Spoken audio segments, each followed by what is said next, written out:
Welcome back to the Now Morning Show. It's time to dive into Spotlight, where we speak about the World Championships taking place in Charlotteville.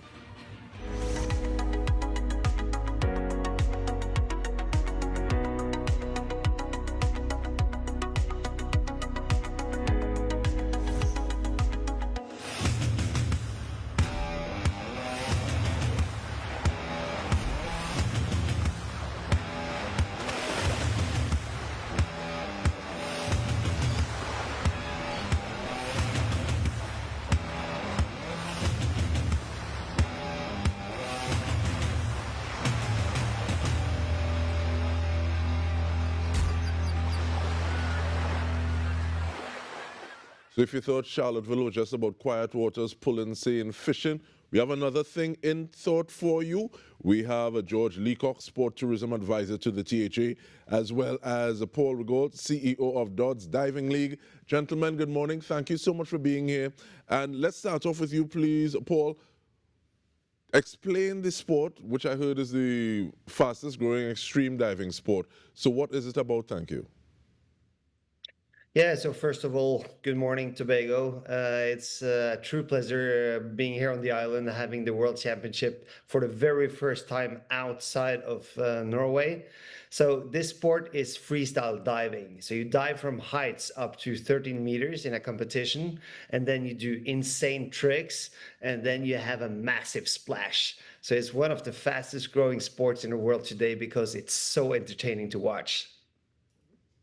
And Mr. Leacock, tell me the secret, please, because this is the first time it's happening out of Norway.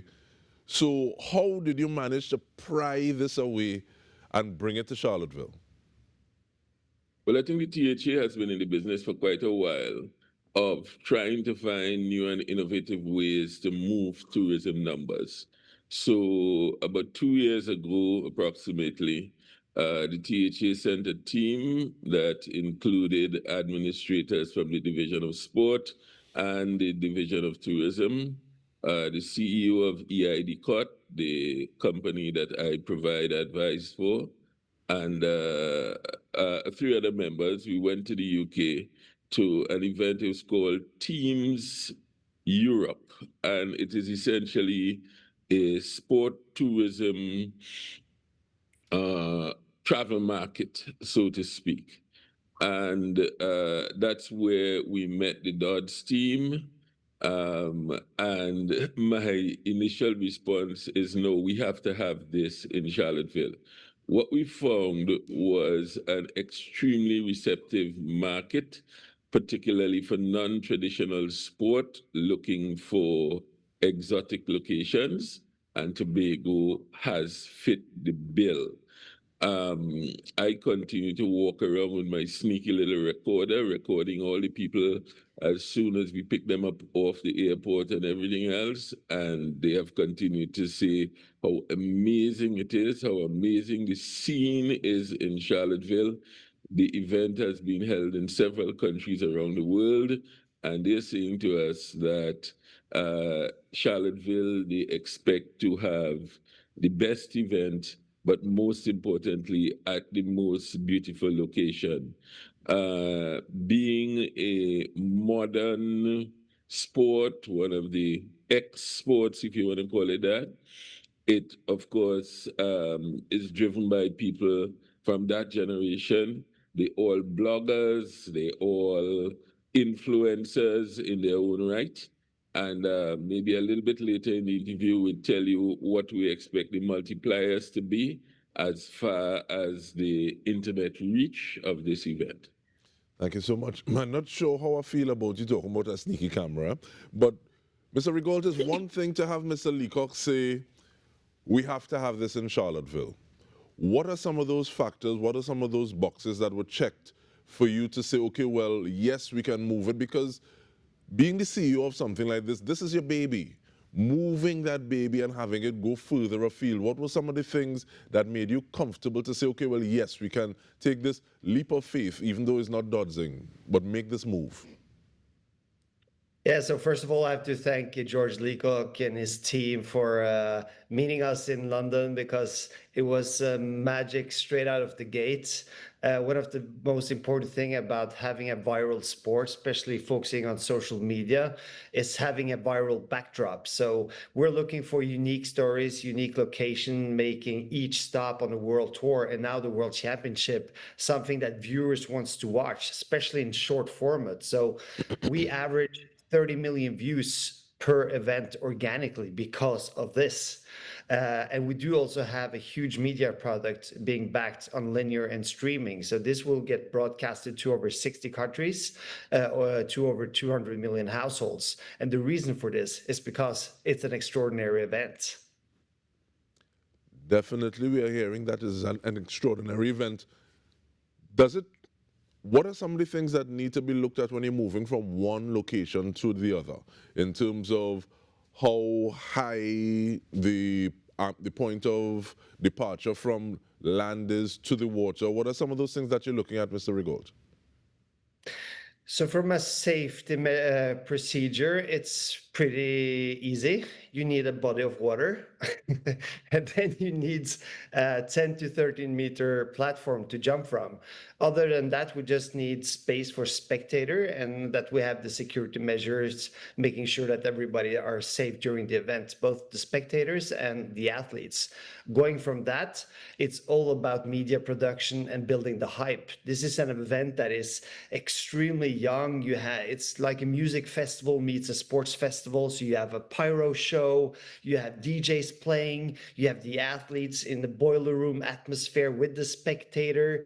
It's much like a bull riding competition. You have so much energy in the room. So the format is a 2-hour format going on from 4 to 6 this Saturday. And I will promise you one thing, this will blow your mind. And with that, Mr. Leacock, the Bacchanal that coming to Charlotteville, tell us about it in terms of when exactly is it happening and what is the location?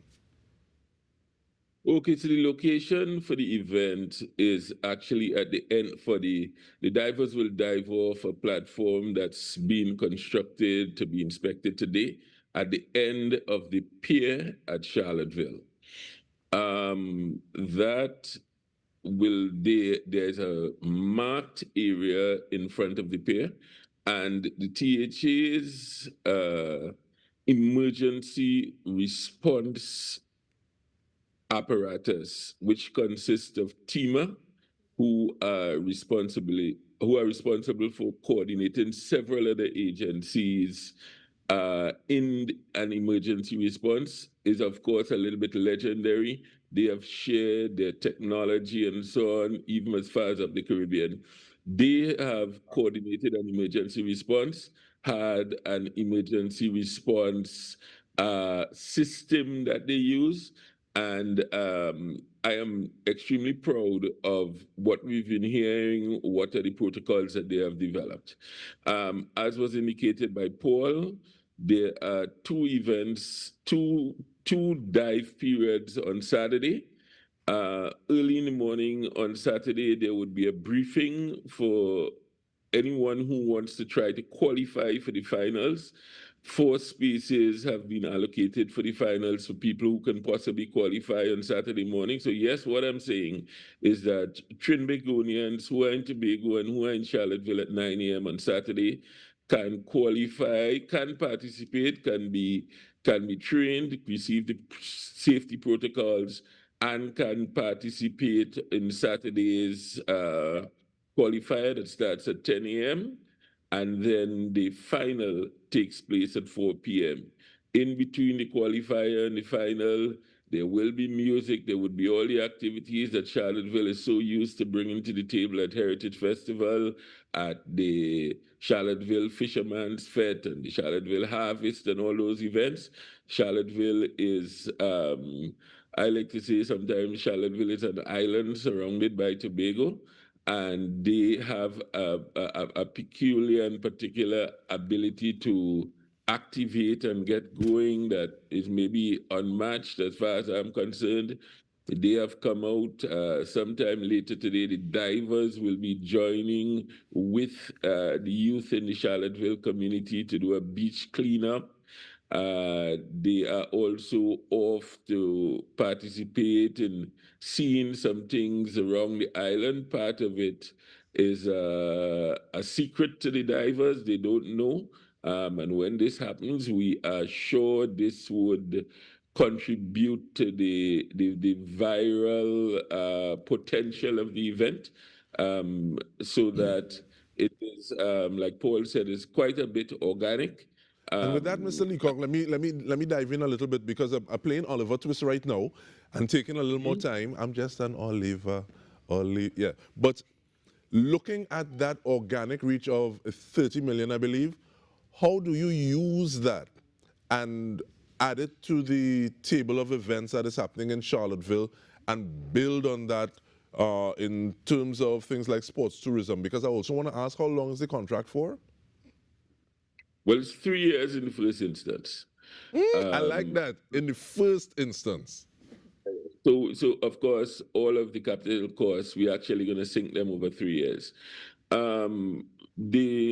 It's a communication. So the physical presence of people, the 60 plus direct persons who are here, the hotel is, the official hotel is the Manta Lodge. The Blue Waters Inn is where the athletes are staying. Both hotels are full. And, we can speak to the direct impact of that. People have been here, they've been going on tours, they've been doing all kinds of things. And the way the arrangement is structured, Paul would tell you that they have to pay for their hotels, they're paying their expenses on the ground, transfers, flights, and all that kind of stuff. It's not like some other activities where we pay for people to come to entertain. And then when Paul presented the needs in terms of what we should have for announcers, because they would be the bridge between what's happening on the dive platform and the live audience, and also a part of what happens for the international audience. This thing is going to be broadcast by Norwegian media. It is also going to be broadcasted by a team that Paul has brought for their own video production and presentation. And there's also a separate team that's here strictly for the purpose of doing social media. And I believe they go around to sites today as well. But we also decided that the announcer team for us would be a kind of three-headed monster. So we will have color commentators, we will have people with information, the background and so on of the athletes who is expected to win. I suppose they would host a little bit of the trash talking between athletes and that kind of stuff. And then we also have a team that's responsible and absolutely being rehearsed in the key talking points about Tobago, so that the information that goes internationally will be accurate and inviting.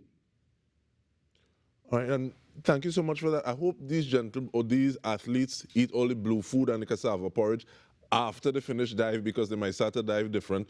But gentlemen, let me also ask you, Mr. Paul, how long have been athletes training for this sort of event? Yes, so the sport got organized 3 years ago, but the sport was born in 2008 back home in Norway. So these are professional athletes doing this all year round. And as Mr. George Leacock just said, they are content creators and aggregators. So this is the new way sports is living. It's on social media. The linear long format is challenging today. So it's all about being immediate and entertaining. And that's such an important part for the athletes. So they are professional in what they do, but they are also professional in the content that they create. And one of the most important things that we do here as a signature to each event is building host city content that makes Tobago and this event a window for the rest of the world to come visit those locations and those events. So it's a hybrid and a combination of a good collaboration with the House of Assembly, Mr. George Leacock, the island of Tobago, and all the love of the local community that we're getting. So this is going to be magic. And on that note, we thank you very much, gentlemen. Paul Rigault, CEO of DØDS Diving League, as well as George Leacock, Sport Tourism Advisor to the THA, for the DØDS Diving League 2025 World Championship. It's happening in Tobago on a Saturday, August 9. Gentlemen, thank you once more. And we're looking for big things to be coming out of this partnership. The Now Morning Show, it continues after this. And we want to thank you so much for being a part. And talking about a part, I think I'm going to be, if I doing that, because Mr. Leacock said people could engage. Oh boy. Me, I so. I look and I say, yes. Yes, that is splash. I thought you were going to say you're going to die. Me? My Yeah, heart. why not? I mean, you're halfway there by the time you Yeah. step over. Like, height. I went. On that note, let's take a break, guys. You see, you're bright. You say to me they want a musical change in pan. Well, I didn't tell them yes, but I didn't tell them no.